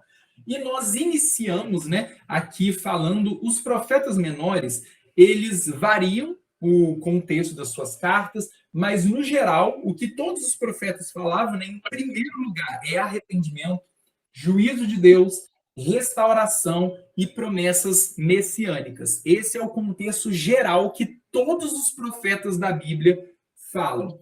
E o primeiro profeta menor é Oséias, que tem uma das histórias mais, vamos dizer assim, chocantes, diferentes do Antigo Testamento, né? Que é quando Deus pede que Oséias se case com uma prostituta. Porque o casamento dele com uma prostituta e como seria esse relacionamento simbolizava o relacionamento de Deus com Israel. E esse quesito de Deus, né, chamar Israel ali de ter um relacionamento com uma prostituta, ou seja, alguém que não respeita a aliança, alguém que quebra essa aliança, alguém que trai a todo momento, era exatamente o que Deus falava para Israel, e isso nós podemos fazer essa correlação com a igreja da mesma forma. Durante o Novo Testamento, a palavra fala, né, de que Cristo voltará para buscar uma noiva santa, purificada, adornada, de vestes limpas. E nós não podemos cair no erro de pensar de que nós, por nós mesmos, nós podemos nos santificar, nos purificar, nos adornar e de nos preparar para o próprio Cristo. A preparação para sermos, né, essa noiva, a igreja que Cristo buscará, santa, purificada, adornada e que se guarda para ele, que não quebra essa aliança, que é ali que mantém essa aliança com ele, é realmente pela própria purificação e santificação do próprio Cristo. Quem purifica a própria noiva para que ela seja de vestes brancas, purificada, adornada e esteja em santidade, tudo isso está no próprio Cristo. É ele, por isso que eu até peguei essa ilustração que demonstra, né, que era exatamente isso. A mulher de Oséias, ela voltava, porque ela falava que aquilo era o que ela estava habituada. Ainda Oséias tratando bem ela, dando tudo que ela precisava, e ele falava: para que você vai para lá? Você não precisa de dinheiro, eu te sustento, eu te mantenho, você tem tudo que você precisa, eu trato você bem, eu te amo. E ela falava que ela era acostumada com aquilo. É o ser humano corrupto. A corrupção do ser humano faz com que nós voltemos para os nossos próprios erros. Por isso que nós temos que ter o fruto do Espírito em nós, avivando e dando o domínio próprio para que nós venhamos estar em Cristo e pelo Espírito Santo lutando contra as nossas maldições, contra aquilo que nos atrai. Por isso que Tiago vai estar falando. O pecado, ele é quando nós somos engodados pelo nosso desejo, nós alimentamos aquilo e aí sim nós pecamos. É o quesito da tentação. Tentado, todo ser humano vai ser. A palavra fala que Cristo foi tentado, mas ele nunca pecou. Então, ser esse caso aqui de Oséias e ficar retornando para buscar a sua noiva é o que Cristo mesmo faz. É ele que busca a noiva, é ele que busca a sua igreja, é ele que nos busca para estar nos purificando e nos tratando. Jesus, ele fala, né, que quando uma pessoa aceita, né, recebe ele em sua vida, o Espírito Santo entra, faz morada e ele começa a limpar e a organizar a casa. Ele começa a estar realmente, né, colocando aquela casa em ordem, né?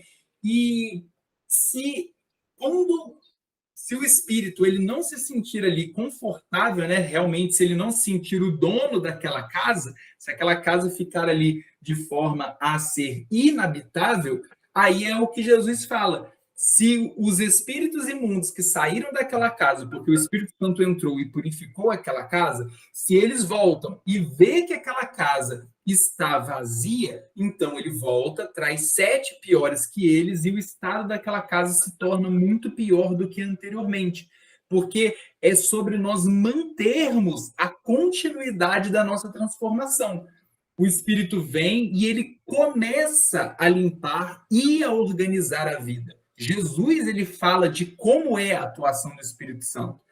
A partir do momento em que nós aceitamos a Cristo, nós iniciamos um processo de transformação, um processo que talvez leve a nossa vida inteira. Tanto que a palavra vai estar dizendo que aquele que começou a boa obra em vós é fiel para cumpri-la até o dia do Senhor. Ou seja, até o dia que o Senhor vier, seja na nossa escatologia pessoal ou na escatologia geral, o Senhor ele vai estar tratando conosco.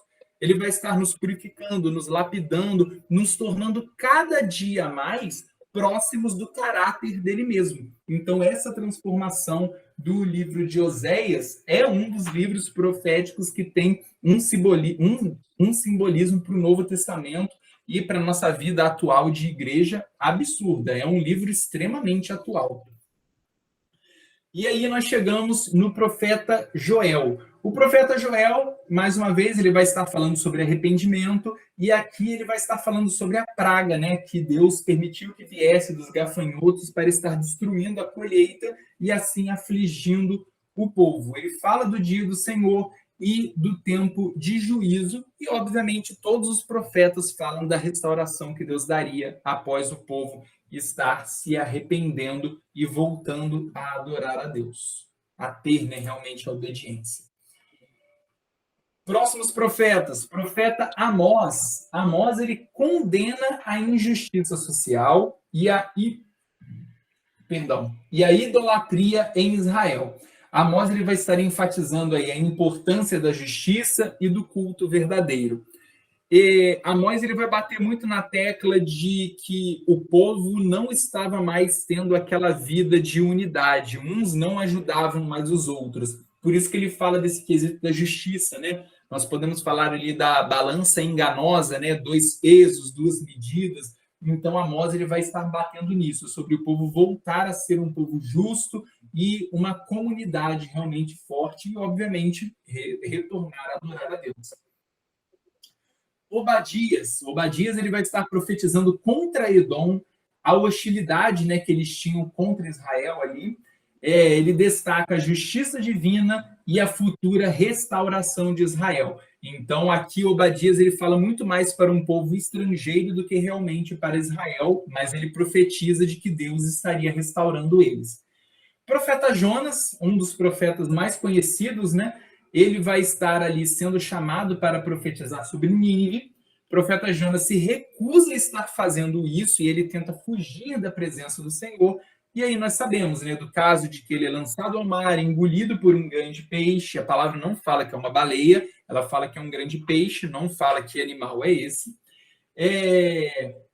E demonstra nele o caso, né, de que Jonas vai estar falando que se eles não se arrependerem dentro de 40 dias, viria o juízo de Deus e Deus destruiria, e o povo se arrepende, eles fazem ali um jejum, se purificam, e Deus segura sua mão contra Nínive, e aí Jonas ele começa a ter um diálogo com Deus, se irritando com aquilo.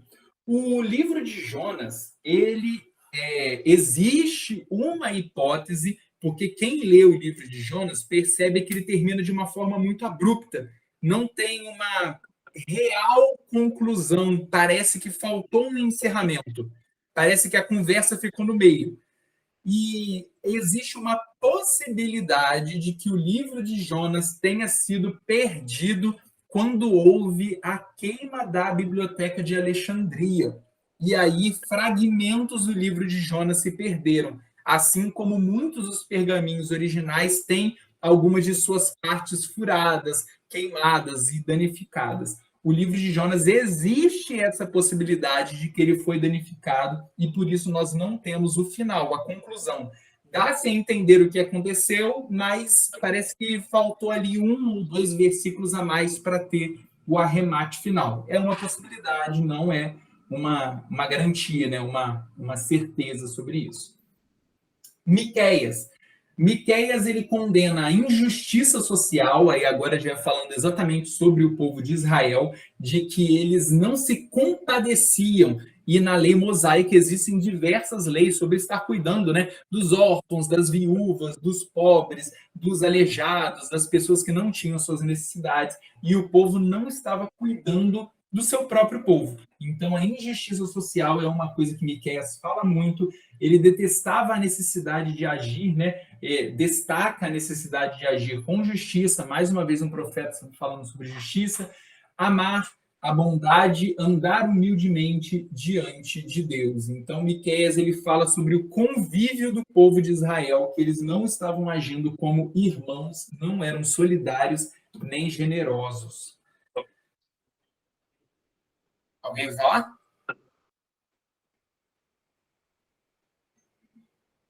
Então, nosso próximo profeta, profeta Naum. Naum, ele vai estar pronunciando, né, juízo sobre Nínive mais uma vez, devido à sua maldade, destaca a soberania e a justiça de Deus.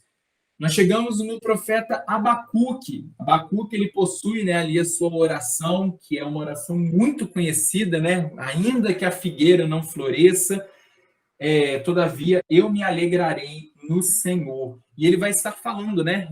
A oração dele é bem longa, né? Ele fala ali sobre a figueira, sobre a videira, sobre não haver ovelhas, sobre não haver vacas, e ele fala sobre realmente sobre o sustento. Ainda que nos falte tudo, todavia eu me alegrarei no Senhor. Então ele coloca a Deus como sendo a supremacia, realmente a coisa que mais importa, né? Sofonias anuncia o juízo contra Judá e as nações vizinhas, mas também fala da restauração para aqueles que se voltam para Deus. Deus, ele sempre anuncia o castigo, mas ele sempre fala que se o povo retornar para a obediência, eles estarão retornando e Deus restaurará eles. O profeta Ageu, ele desafia o povo a priorizar a reconstrução do templo e a buscar primeiro o reino de Deus. O profeta Ageu, ele vai estar ali sendo conterrâneo, né, contemporâneo também ali da restauração, né, dos templos, das portas, dos muros e de todas essas coisas. Existiam ali, né, os escribas, existiam as pessoas que estavam cuidando de uma forma mais administrativa, os governadores, mas existia o profeta Ageu, que ele estava ali realmente como uma voz de Deus conduzindo aquele povo naquele momento. E os dois últimos profetas, profeta Zacarias, que vai estar falando sobre a restauração de Jerusalém e a vinda do Messias, destacando o papel crucial de Zorobabel e Josué. Aqui era um outro Josué, né? Obviamente, pela distância de tempo, não era o juiz Josué. E ele vai estar falando principalmente dessa parte, né? Sobre como o Messias viria. Ele é também um dos profetas messiânicos. E Malaquias, o último profeta do Antigo Testamento, ele fala, né, ele condena a negligência espiritual. Aqui ele faz um apelo primeiramente às lideranças, né, levitas, sacerdotes, e depois ele aponta isso também para o povo. Ele destaca a importância do verdadeiro culto e anuncia a vinda do precursor de Elias e do Messias. Então, Malaquias, ele aponta, né, que o profeta que apareceria antes de Jesus, ele seria como Elias, né? Tanto que as pessoas ficam na dúvida, né? Falam assim, mas Elias vai reencarnar? O que aconteceu? E aí é o prelúdio, né, anunciando João Batista que viria. Quando se finda o período de Malaquias, é o que nós conhecemos como o silêncio interbíblico. Esse silêncio interbíblico ou intertestamentário, antigamente, né, se alguém aí tiver Bíblias que são aí de uns, vamos colocar aí, de uns 40 anos atrás, existia Bíblias que vinham, né, assim que acabava o livro de Malaquias, vinha com uma página em branco e tinham até Bíblias que vinham com 4 páginas em branco, representando essa aproximada aí faixa de tempo de 400 anos de silêncio em que não houve mais nenhuma profecia. E aí, nesse período interbíblico, realmente não existe livros canônicos que falam sobre isso. Esse período interbíblico, aqui nós entramos na parte histórica de Israel. E aí nós podemos analisar algumas coisas que aconteceram entre Malaquias até o profeta João Batista se levantar, que é esse período de silêncio de aproximadamente 400 anos. Resumindo em 10 partes, ali, os 10 principais acontecimentos que existiram nesse período. Obviamente, né, o fim dos profetas do Antigo Testamento, aproximadamente 400 anos que foi esse silêncio. Os últimos profetas do Antigo Testamento, como Malaquias, encerram as suas mensagens. E o povo ele começa a, vamos dizer assim, a se fragilizar, porque não existiam mais profetas entre eles. E por causa dessa ausência de profetas, o povo de Israel começa a se rachar, eles começam a se fracionar, e nesse fracionar, eles começam a se dividir em muitos grupos. O período interbíblico ele é muito importante porque ele começa a preparar qual seria o exato momento em que Jesus viria, quais eram os grupos que Jesus viria, e ali são as pessoas que Jesus estava conversando, né? Os escribas, os fariseus, os saduceus, os essênios, os herodianos e todos os grupos que tinham ali na época de Jesus. Eles começam a se rachar exatamente porque não haviam mais profetas para manter o povo coeso. E aí nós entramos no período intertestamentário, que ele vai aí dos 400 a.C. a aproximadamente 5 a.C., que é a data ali aproximada, 4, 5 a.C., que é o nascimento tanto de João Batista quanto de Jesus. Durante esse tempo, eventos históricos significativos, incluindo a dominação de Israel por impérios sucessivos, como o persa, o grego e o romano, aconteceram nesse período. Houve a reconstrução do segundo templo, em aproximadamente 516 a.C., mas o retorno do exílio babilônico, né, o segundo templo ele é reconstruído em Jerusalém por Zorobabel, e essa reconstrução leva um bom período para estar acontecendo até a sua conclusão.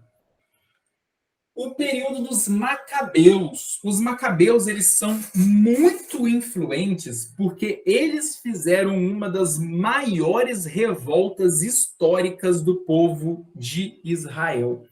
Os Macabeus eles se revoltam contra os gregos. Quando Israel estava debaixo do domínio grego, os Macabeus eles começam a se rebelar porque os gregos eles queriam helenizar os povos que eles estavam tomando. Os gregos eles tinham uma influência muito grande da filosofia. E a filosofia eles queriam empregar em todo local, eles queriam transformar, criar os seus deuses e emplacar todas as coisas da sua cultura sobre todos os seus povos. E, obviamente, que os judeus eles se sentiram extremamente ofendidos com isso, porque o helenismo começou a destruir a cultura e a fé judaica. Então, com isso, como eles começaram, né? Existe ali o quesito de que um dos governadores ele levou um porco para o templo, matou, queimou e comeu carne de porco dentro do templo. Então, os macabeus eles se tornaram totalmente irados com essa situação, fizeram uma rebelião, né? Um golpe mesmo de Estado. Não foram sucedidos, obviamente, em quesito de conseguir libertar Israel, mas foi uma grande revolução civil e isso acabou marcando um grande período ali de muitas guerras, né, ali locais espalhadas por Israel, em que os macabeus estavam ali aliançados e montando grupos para estar atacando os soldados, né, e o Império Grego. Só que eles acabam perdendo essa força porque o Império Romano se levanta.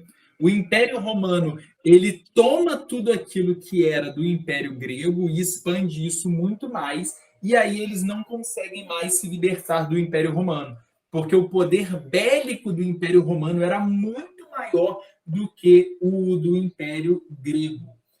E isso daí vai estar durando mais ou menos até 63 a.C., né? Essa expansão do Império Romano.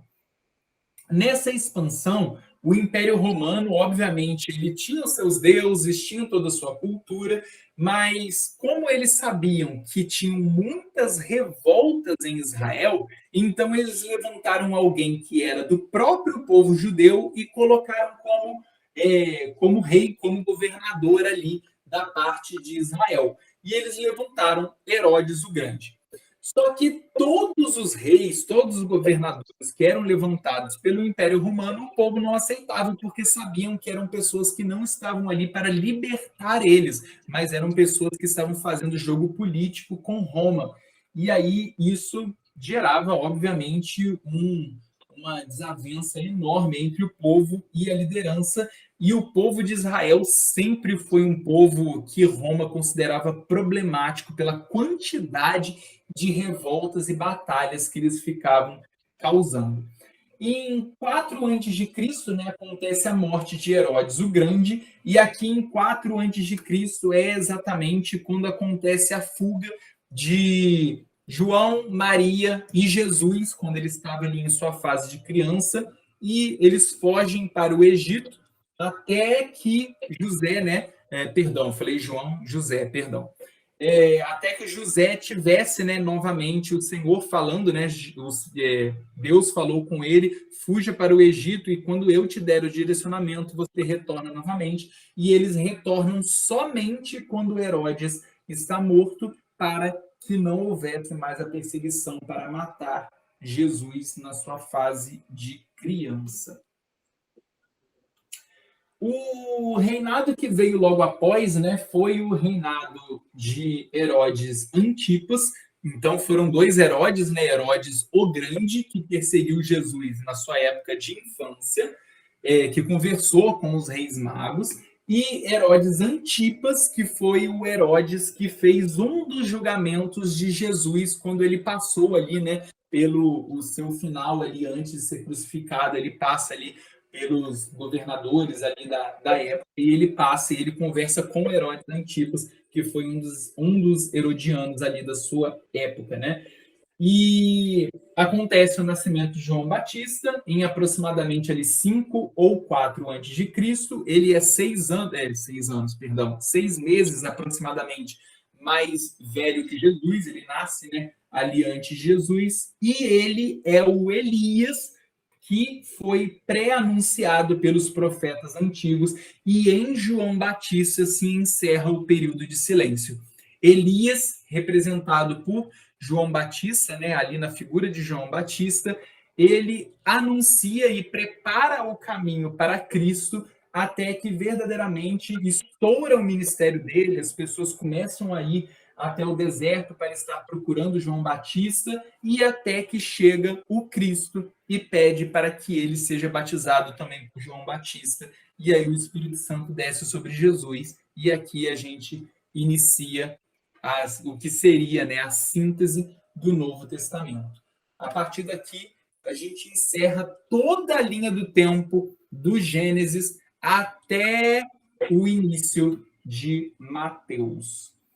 Então, nós vimos hoje os profetas, os poéticos e o período de silêncio, e todo esse período que nós vimos hoje é aproximadamente 736 anos, passando ali desde as profecias de Isaías, cativeiro assírio, o babilônico, o persa, o grego, a revolta dos macabeus, o domínio romano, até o nascimento de Cristo. Então, foi uma longa caminhada, né, que a gente teve aí, mas graças a Deus nós conseguimos concluir. E agora a gente chega no nosso momento aí que a gente deixa aberto para perguntas. E aí, como hoje é a nossa conclusão, podem ser perguntas, obviamente, em principal do que nós vimos hoje, mas do Antigo Testamento inteiro, que vocês tiverem dúvida, quiserem revisar alguma coisa, o momento é agora, pessoal. Está aberto aí para as perguntas de vocês. Professor, Oi?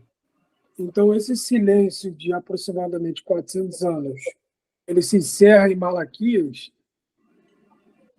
Não, ele inicia em Malaquias, se encerra em João Batista. Ah, isso, encerra em João Batista. Isso.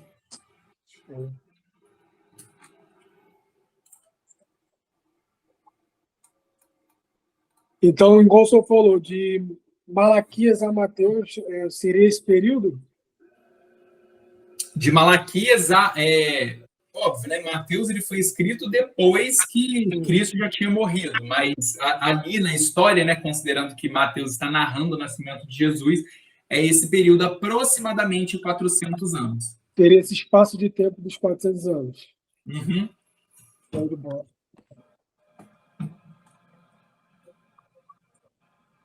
Ele é chamado de silêncio porque não houve nenhuma profecia, né? Obviamente, existiam ali os levitas, o sacerdote, o sumo sacerdote, tinham ali todos os grupos, a sociedade não parou, mas não tinham profecias nesse momento.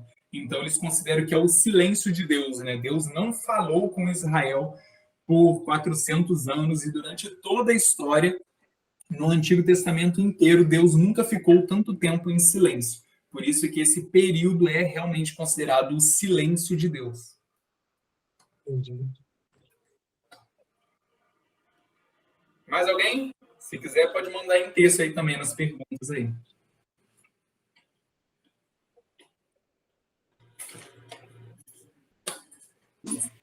Isso aqui é período da seca, viu?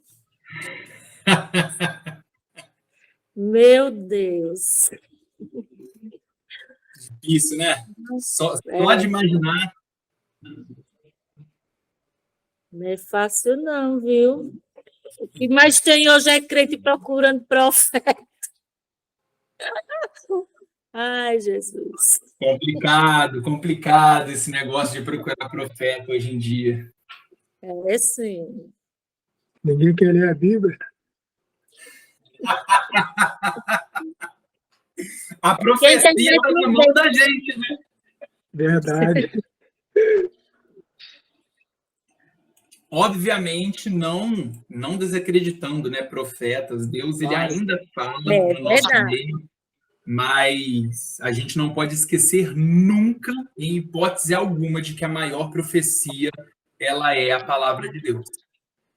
A maior profecia ela já está, o livro ele está selado.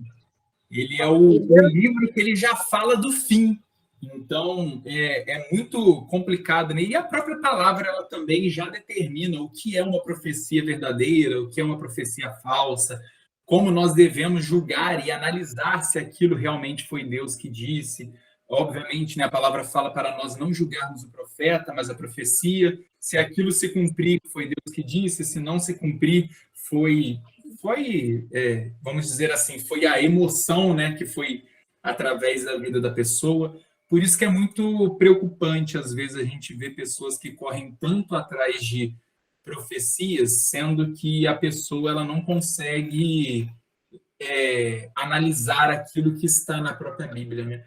Vamos dizer que é mais fácil a gente receber uma profecia de 2 minutos e falar que vai mudar a nossa vida inteira do que a gente ter que ler, meditar, ser confrontado pela palavra, transformar o nosso caráter, para aí sim nós nos colocarmos na posição de receber aquilo que nós queremos receber, né? De verdadeiramente viver o que é a vontade de Deus. Aí, como custa muito, aí o pessoal prefere correr atrás de profeta, né? É mais fácil. Esse é o problema. Professor, eu quero pedir desculpa ao atraso, viu? Oi? Eu quero pedir desculpa que eu entrei atrasada, foi porque eu vim do médico. Ah, tudo bem, tranquilo. Depois do período que você não conseguiu assistir, o pastor Demétrios vai editar, aí ele joga o link e você vê lá o restante da aula que você não conseguiu assistir. Tá, obrigada. Tá bom? Mais perguntas, pessoal? É de Gênesis a Malaquias, hein? Tem muita coisa aí, se vocês quiserem perguntar. Muita coisa. Eu fiquei com uma dúvida. O senhor falou sobre o nome Sulamita. A Sulamita em Reis também, ela não é o nome dela? Provavelmente não. Também não. Porque em alguns locais ele está até em minúsculo, ele nem coloca em maiúsculo. Ah, sim. Obrigada. Nada. Uma coisa também falando dos profetas, aí agora não são realmente dos livros dos profetas, mas tiveram muitos profetas na Bíblia, no Antigo Testamento, que eles são citados. Por exemplo, Elias e Eliseu são profetas que nós conhecemos muito bem, mas esses profetas também não têm seus livros próprios, eles são citados dentro de outros livros. E nesse próprio quesito, né? Sulamita, ela era o nome dela, não era o nome dela. Existem profetas na Bíblia que também não são citados os nomes. Só fala, Deus levantou um profeta, tem. Não vou lembrar onde que está, mas é um profeta que Deus chamou para advertir uma cidade. E Deus tinha falado para ele que era para ele ir por um caminho e quando ele estivesse voltando, ele não poderia retornar pelo mesmo caminho, ele tinha que ir por um caminho diferente. E ele é enganado por uma outra pessoa que encontra com ele quando ele estava saindo da cidade e fala que Deus disse para ele retornar pelo caminho que ele tinha vindo. E aí ele aceita aquele entendimento que a pessoa passou para ele, e quando ele volta pelo mesmo caminho, um leão mata ele. E a Bíblia nem cita o nome desse profeta. E o contexto dessa história, né, fala exatamente sobre a palavra de Deus, ela não volta. Se Deus disse alguma coisa, aquilo ali não é desfeito. Deus mandou fazer uma coisa. Agora Deus desmandou fazer aquela coisa. A palavra de Deus, ela tem... como que a gente analisa a palavra de Deus, né? Pelo poder do haja. A palavra, por isso que Deus fala pouco. E por isso que me preocupa quando eu vejo certos locais que Deus aparentemente fala muito. Todo culto tem uma profecia, Deus revela tudo. Deus, ele pode revelar tudo? Pode. Mas Deus, ele é uma pessoa que fala pouco. De Gênesis a Apocalipse, Deus mesmo, ele fala muito pouco. Porque o que Deus fala, ele é uma ordem. É ao ponto de que Deus disse para o nada que houvesse tudo. Esse é o poder de Deus, o haja de Deus, né? A palavra dele. Tanto que quando Deus ele fala para Moisés apresentar ele para o povo, ele pergunta qual o nome, como que eu apresento o Senhor? Ele fala assim, me apresente, né? Na nossa tradução em português, está escrito eu sou, né? Eu falei assim, me apresente como eu sou. Só que a palavra em hebraico que ele usa, ele falou assim, me apresente como o haja. Porque essa palavra, haja, ela é uma palavra que ela não tem limite de tempo. A palavra haja no hebraico, essa palavra em específica que Deus dá para Moisés falar que é o nome dele, ela é uma palavra que, ou seja, ele age no passado, ele age agora e ele já está agindo no futuro, que é a mesma correlação que nós podemos falar com o eu sou, né? O eu sou não é que Deus é agora, ele é a totalidade, ele é no ontem, ele é agora e ele já é no amanhã.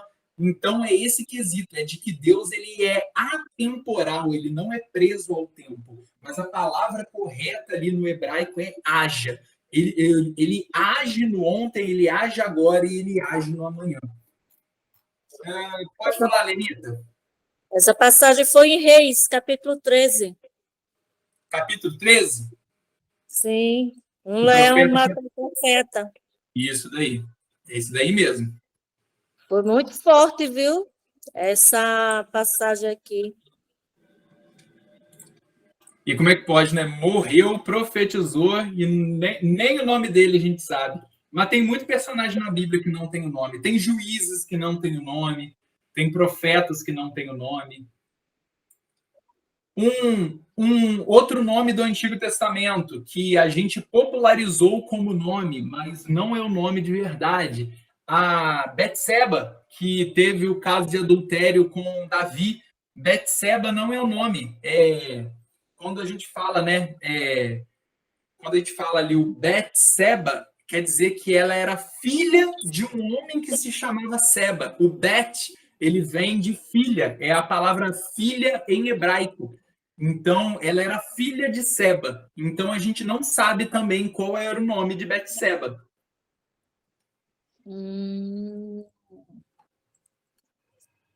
A gente não sabe o nome da esposa de Ló. E tem muito personagem da Bíblia que a gente não sabe o nome. A viúva de Sarepta também não, né? Quem? Perdão? A viúva de Sarepta. Acho que não sabe o nome também. Se eu não me engano, não tem também. Bom saber. Por exemplo, um outro termo, e esse termo aí, esse daí vai de Gênesis e Apocalipse também, tanto no hebraico como no grego. Nós não sabemos qual é o nome de Satanás. As pessoas falam, mas no céu ele se chamava Lúcifer. Lúcifer quer dizer portador de luz. Só que o termo é no diminutivo, o termo é em minúsculo, o termo não é em quesito pronomial, né? Que é o nome daquele ser. Ele é chamado de vários pronomes, né? Ele é chamado de o portador da luz, o adorador, ele é chamado daquele que era o compositor, né, aquele que induzia a adoração do céu. Aí depois, quando ele é decaído, né, aí ele é chamado de quê? De diabo, de Satanás. O diabo, diabolos, que é a palavra, né, que ele fala ali, ele é o acusador.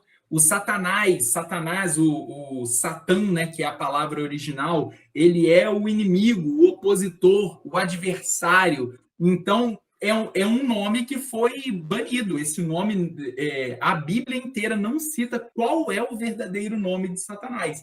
Nós conhecemos ele, como Jesus mesmo fala, sempre como o adversário. Ele é o adversário das nossas almas, mas a gente também não conhece qual é o nome dele.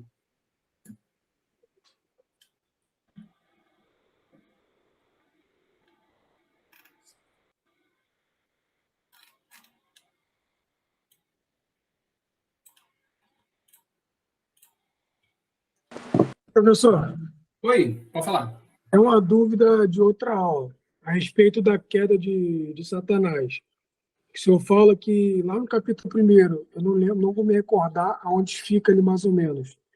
Teria alguma base bíblica para descrever sobre essa queda dele? Então, lá no grupo teve até um dia, eu acho que tem umas 2 semanas atrás, que eu mandei umas mensagens lá falando um pouco mais sobre isso, que é realmente bem, bem extenso. Aí eu mandei as teorias lá. Mas essa queda, uma das teorias, né, que é realmente o nome da teoria, que é a teoria da queda, ela é a transição de Gênesis 1:1 para Gênesis 1:2. Porque Isso. ali na concepção, eles consideram que em Gênesis 1:1 Deus iniciou a criação e em Gênesis 1:2 o mundo está destruído. Sim. Então, eles consideram que nesse intervalo aconteceu alguma coisa, porque Deus ele não cria a destruição, né? Ele não cria algo informe. Então, eles consideram que aconteceu alguma coisa, esse lap de tempo aí, de que aconteceu e pode ser a queda de Satanás, que colidiu com o mundo, é uma das situações. Em Ezequiel ele cita, e também é uma das possibilidades, porque em Ezequiel ele vai estar contando a história de um rei. E nessa história desse rei, ele faz um paralelo que ele fala, né? E eu vi um raio do céu caindo, e era como a estrela da manhã. E aí eles fazem esse paralelo. Só que a estrela da manhã que Ezequiel fala, ele está fazendo paralelo com um rei terreno do qual ele está contando uma história.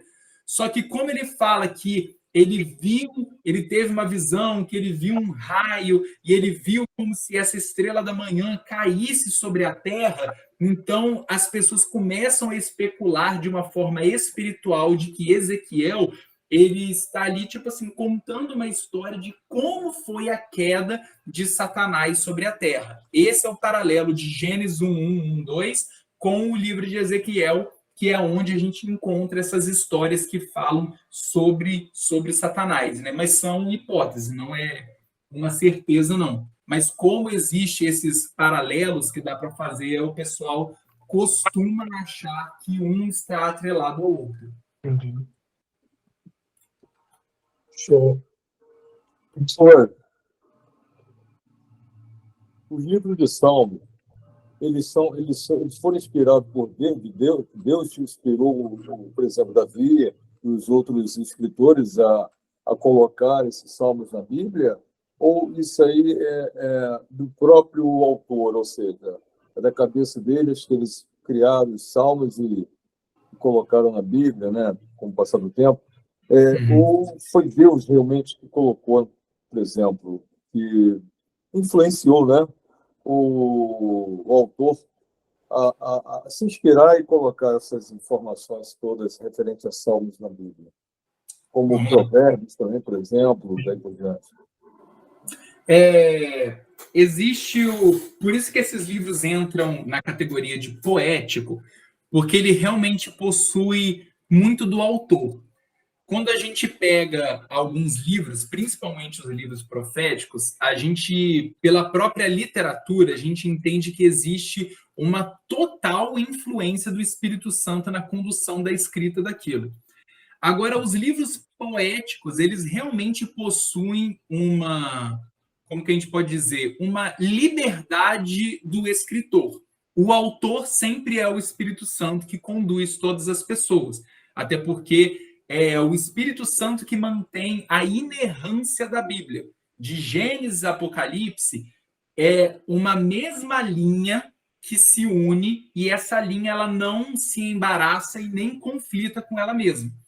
A Bíblia ela nunca pode se desmentir. Então, existe o quesito de como o escritor transcreve aquilo que ele sentia, mas em toda a Bíblia, de Gênesis a Apocalipse, houve a condução do Espírito Santo. Mas o livro de Salmos, em específico, como ele é realmente uma composições, ele tem muita coisa ali. Tanto que ele é um dos livros da Bíblia que mais possui emoções retratadas. Ele possui tristeza, ele possui alegria, ele possui júbilo, ele possui raiva, ira, desânimo, frustração, esperança, alegria, ensinamento. Então, ele é um livro realmente muito humano, mas ainda assim existe ali todo o temor, todo o fervor. Sempre eles falando, né? Por exemplo, o Salmo lá, quando o salmista está discutindo ali, né, realmente tendo uma discussão. Poxa, Senhor, eu estou aqui me dedicando para o Senhor e minha vida está dando tudo errado, e o ímpio está lá zombando do Senhor e a vida dele está dando tudo certo. Ele está discutindo com Deus. Então, isso demonstra realmente um sentimento, uma liberdade poética para ele escrever aquilo. Mas a essência, o que importa ali é o que o Espírito Santo estava conduzindo e permitindo ele estar falando para que nós pudéssemos ler aquilo, enxergar a nós mesmos naquilo e ver como o Espírito Santo transforma e trata cada uma dessas situações. Como que ele trata os nossos sentimentos através do poder e esse choque, né, do natural com o espiritual. A gente observa que muitas dessas passagens são de reclamações ou de desabafos, né? Sim. Ou seja, eles às vezes se sentem mal, ou às vezes eles fazem coisas que realmente não deveriam fazer, e aí, no caso, eles mesmos colocam por conta própria, né? Mas eu achei que realmente tivesse influência direta do Espírito Santo. Mas aí, nesse caso, realmente é isso. Eu acho que é a opinião mesmo de cada um em determinadas situações, não é isso? É isso daí. Perfeito. É interessante. É um ensinamento muito... O ensinamento dos provérbios, dos salmos, eles são muito importantes para a vida de cada um. Ou seja, é o guia, né? O guia da nossa vida, ou seja... Sim. Olhando, lendo, para poder entender e procurar seguir, né? É difícil, mas realmente é baseado nessas histórias contadas por eles que a gente tem que realmente entender e analisar muito bem antes de tomar qualquer atitude ou fazer qualquer coisa, né? Essas partes, né? Nós podemos pegar também nos próprios evangelhos. Quando, por exemplo, quando os evangelhos contam de que quando o Império Romano chegou para prender Jesus, todos os discípulos fugiram, a história de que Pedro negou a Jesus, Davi adulterando, Davi cometendo o assassinato, e, tipo assim, Caim e Abel se desentendendo e um matando o irmão. Todas essas coisas, elas demonstram esse quesito muito humano da história. Porque se fosse alguma coisa, tipo assim, muito linear, as pessoas iam duvidar. Porque, tipo Exato. assim, quando a gente demonstra os nossos erros, geralmente, se eu estou criando uma fábula ou alguma coisa que tem que privilegiar a mim, eu vou esconder todos os meus erros. Eu não preciso que as pessoas saibam os meus erros. E os apóstolos, os profetas, os juízes, todos eles falavam exatamente: a gente errou, a gente tropeçou nisso, a gente não pediu orientação de Deus, a gente se desviou, a gente achava que a gente conseguia por nós mesmos, e aí nós tivemos que nos arrepender, buscar ao Senhor, e aí o Senhor nos orientou e nos guiou novamente. Então isso demonstra realmente como que o Espírito Santo, ele conduzia as pessoas até mesmo no meio dos erros deles, porque isso iria tornar muito mais credibilidade na própria Bíblia, porque ela realmente são relatos de pessoas que foram transformadas dos seus erros para verdadeiramente ter as suas histórias alinhadas com aquilo que é a vontade de Deus. Perfeito. Por isso que a gente fala, né? Deus é perfeito em tudo. Com certeza. Até nas próprias palavras das pessoas que são colocadas, né? Para poder direcionar cada um. É isso aí. Amém, queridos? Mais alguma pergunta? São 9h58 aí. Senão a gente já pode encerrar. Perfeito, pastor. Muito obrigado aí por todas as dicas e orientações. A aula dos senhores são excelentes. Graças Amém. a Deus por você estar dando essas orientações e explicações para a gente. Isso é muito importante na nossa vida. Amém, meu irmão. Obrigado aí. Um prazer poder estar ajudando e servindo vocês aí. E a gente se encontra no próximo módulo aí, se Deus quiser, ano que vem. Tá bom? Deus quiser. Perfeito. Obrigado. Tá bom, gente? Deus Fique com abençoe Deus. sua vida. Uma boa Amém, noite para gente. todos. Fica na paz. Deus abençoe vocês, tá? Deus abençoe.